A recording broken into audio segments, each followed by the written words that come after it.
Hey everyone, Karen the Warp Spinster here. Welcome to my channel and thanks for being here today. Last week we started on hugs and we had 3 different ones that we worked on. This one will have embroidery of some sort around it to finish the applique. This one we did as a 4-patch and curves. And then we combined a hug and a kiss for this one, starting with a circle that I already had pieced. We're going to continue with the hugs today, but this time, instead of the 4-patch, as we used here, I want to use a 9-patch as a base. We'll see how that goes. And I have pulled out some fabrics from my stash. Black and white polka dot. Don't know if this is going to work the way I think it will, but we're all about playing here, so I'll do that. And then various strips from my scrap stash, and I have a mixture of mostly prints now that I look at it, and 2 solids because one fell on the floor. And my plan is to do a 9-patch. Let me grab a 9-patch here somewhere. I have one. So my plan with the 9-patch is to put some strips into 8 of the 9. So the center is going to be left alone. And then I'll have a straight one in these. And then either a straight or a curve on these. I think probably a straight. We did the curve with the 4-patch, so maybe we'll do a straight on these and see how it turns out. So my plan is to have this one be the center, and then squares of black around that. And I'm going to start out with these squares. Choose, say, an oversized square size, because once we put the strips in, we'll be having to trim them to make them straight, because I'm not anticipating that these strips are going to have parallel sides.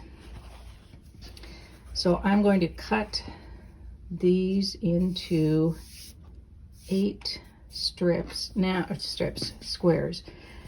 With the 9-patch, I could, instead of having just a center piece, making it a 9-patch, I could actually make it a 7-patch and combine these 3 or these 3, because I'll just be cutting off the ends. So I could do that, but I think I'm going to start with the 9-patch in the center. I mean, with this in the center of a 9-patch. So I will cut those squares and come back and proceed from there. Here we have 9 plain black squares. This will be in the center, but I'm going to wait to cut that until I know what size these will all get trimmed to. So the first step is to do some straight lines across these 4. And I can put them in different places, but I want to make sure that I'm not going to go into what the seam line is going to be at 1/4 inch here. So I'll put them, I don't know, anywhere from, say, here down to there. I have to make sure I pay attention to the 1/4 inch seam line here too. So that's going to be pretty straightforward. I'll just make a cut. Doesn't have to be a straight cut. Probably don't want it to be too diagonal. That's the function of these on the corners here. So can be a little bit wonky, not too bad. Doesn't need to be parallel lines. You know how we do things here. So for this one, for example, this is hard to do when you're having to watch through the camera. So say I cut this one like that. I cut this one, and then this one, see if I can do it without knocking the camera.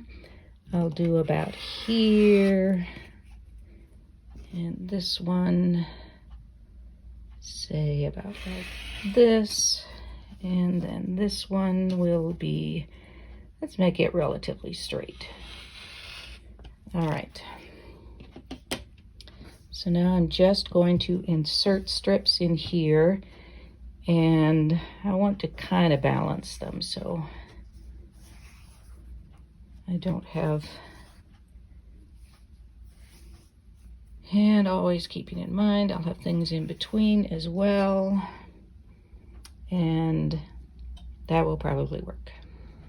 And here are our straight blocks, and now I'm going to do some diagonals across these four, and I'm not going to be aiming for them especially to meet up with these. And I'm going to avoid, I think, I want to keep it in 1/2 here, but we'll see how that goes. That's my aim. Things hardly ever happen as I plan. As we know, that's got a little curve in it, but it's all right. And of course you can do curves on any of these. If I were going to do curves at this point, I think I would mostly think about doing them on these corners rather than the sides. So I will do diagonals on these and add in some more strips. Hopefully it will look like a hug. We'll see. Here we have our untrimmed squares, and as I trim them, I have choices. I can make them all equal. I can make, say, this set taller, or this set taller. It depends on what my smallest must be. The largest must be, the largest it can be will be the smallest square that I have here, or at least in each row. And then once I've determined what that's going to be, then I will cut that center. So I think I am going to do it that way. So I will take the smallest, I guess, shortest of each row and trim all the blocks to that size in terms of height. And then width, I can do the same thing. So first of all, I'll concentrate on this row and cut them all to be the same height. Do the same with the other rows. The center will just make whatever it needs to be. And do the same there. And then I will take these and cut it to the shortest width. And we'll see what that looks like. It looks pretty funky now. I don't mind it looking funky, but once we get it trimmed up and together, I think it will look more circular. It looks a bit like a hole in the barn door sort of thing, doesn't it? Well, I think that's mostly because it's got this in between there. When they're butted up against each other and sewn together, I think it will look less like that. Although a little bit still, because these are sort of straight. This part of it looks like it. All right, I have trimmed each of the rows to the same height across the row. They are all different heights. So this is 3 3/4, this is 3/8, and this is 3 1/2. So I know the rows will go together, but I want these corners to meet. Now that would not be a necessity in a lot of improv piecing, and it wouldn't be necessary here as long as it ended up the same around. I mean, we could trim it up to a square, whatever we needed. So I can decide whether I want those to necessarily be equal this way, because I can sew them together as rows. then sew the rows together however they want to go without these points matching up, and then trim up into a square or rectangle or whatever I want. And I think I'll do that. But I do want to make these at least where I can sew a decent seam and still have some, to have something for the seam. So I am going to even up the edges a bit, and naturally they don't have to be straight right angles, but I'm going to do that. That's how it was in my head. And in further explorations, we could certainly change that up. So I just thought of something else we could try. Okay, so I'm going to straighten up these edges, sew the rows together, and I'll sew these two rows together, figure out what size I want this to be, and then I'll sew them all together and we'll see what we have. At this point, I've decided to take a look at my decision for the center here and see if I'm still okay with that. I think I am, but I, as an alternative, of course, could use just a plain black, but I think I like that little added something there. Here is the finished piece. You can see it's not quite even all the way around, but I can trim that up easily enough. So it was occurring to me as I did this that it might be kind of interesting to do two fabrics around here and alternate them so it looks like they're sort of weaving around each other.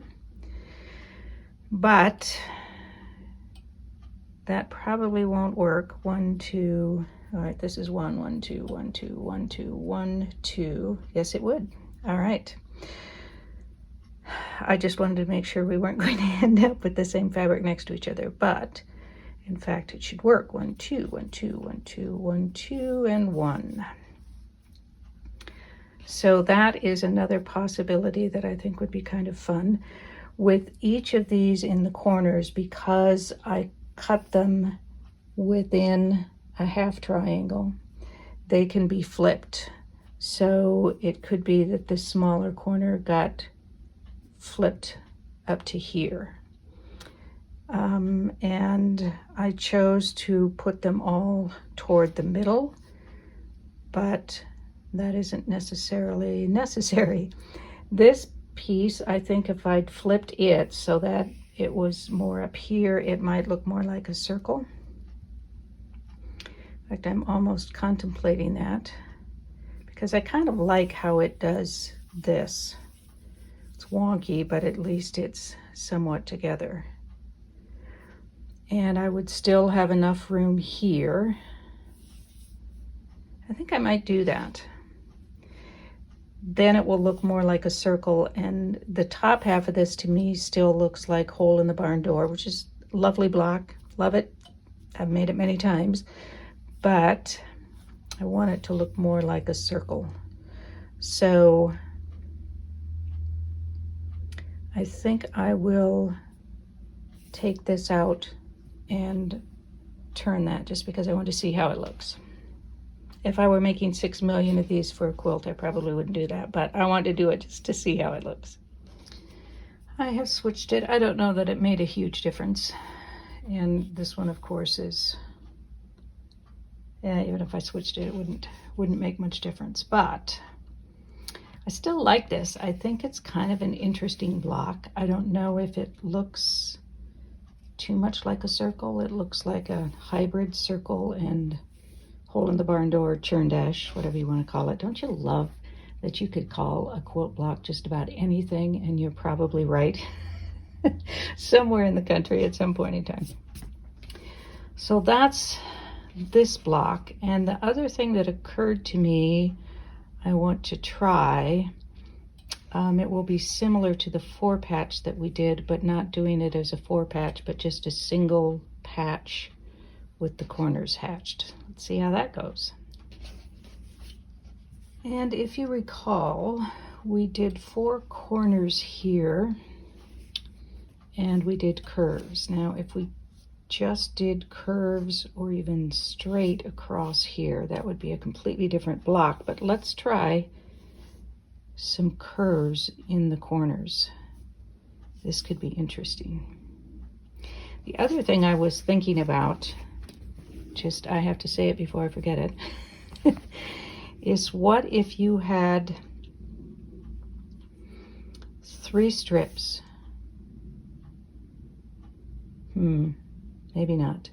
And you say sewed a strip across here and then cross cut that strip with diagonals. Maybe we'll have to try that next week. Would that be much different? It would. There'd be more action. Here you would have these. Yeah, I think we may have to try that next time. All right. But now we're going to try doing some curves, just some gentle curves on the 4 quarters here. We'll see how it goes. It'll be interesting, I think. So I think I'll just do 1 curve at a time because then I'll be able to keep track of where I am.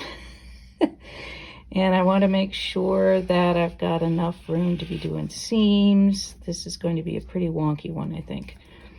And then I will piece a strip in there. You know, if I do a really narrow strip, it will... No, all right, I'm just gonna go ahead and piece this, sorry. Brain wandered off. It's back now. I'll piece in a corner here. I'm using pretty bright fabrics. This one, I wasn't sure could hold its own against this, although it might, but I will use these. And there's 1 corner. I'm going to turn this off roughly just so it doesn't throw my eyes off as I'm contemplating the next step. Now, when I cut the next one, do I want to do just a little bit on this corner? Do I want to cross over that? What's my plan? The thing is, I don't have a plan. So let's do something like this. And by the way, this is not a square that I'm starting with. The camera may distort it, or you may think the camera's distorting it, but there is in fact no, it's not a square. All right, next up, we'll put a purple in this corner. Here's our second corner, and I will just go ahead and do the other 2 corners and show you the results. And 4 corners all trimmed up. This, I wish I had used a different fabric because I don't think that it splits here, sort of, it fades in somehow. Do like the others. This curve was these 2 curves were probably too gentle. You can't really tell that they're curves. Let me zoom in here for a minute, a little bit. And I would have preferred that, but it's fine this way. I think also I might have wanted to make these wider. I was working with strips when I cut these curves, so I had limits on as to how wide I would want them to be. And again, using a different background could be completely different. You could do something bright with black. It might be interesting with black stripes. They were going this way. Wider, I think you could do, I definitely would do less gentle curves here, and if it cuts off here as it did here, that's fine. If they overlap, again, that would be fine. So overall, I like it. Glad we tried it out. As compared to the other one we did with the 4 patch, which of course is larger, and the curves were a bit steeper. I like it. It actually is quite a bit different, of course, because we've got this space at the top of the curve, so the circle was wholly contained in the block instead of being cut off. But we're trying new things, so that works fine, I think. We have two quite different blocks for hugs. I think these two will go together pretty well, won't they? They would need a kiss block or two in there too, or maybe a combination hug and kiss block. So I think it'll be a fun quilt. I like it. And I like these two blocks for different reasons. This is probably my favorite of the two just because there's so much contrast here, and here it's a little more wishy-washy, but I still like it. They might not belong in the same quilt, or they might. And I'm thinking about this center again, and do I like it being there? I think I do. It adds a little something extra to the block, a little extra interest and texture. So pretty happy with that. I'm happy with both of them. Next week, we will try a couple other things, I think, and then that will probably wrap up the hugs section. But that will be it for this week. I hope I will see you next week. In the meantime, be well, be safe, be happy, be quilting. Peace out.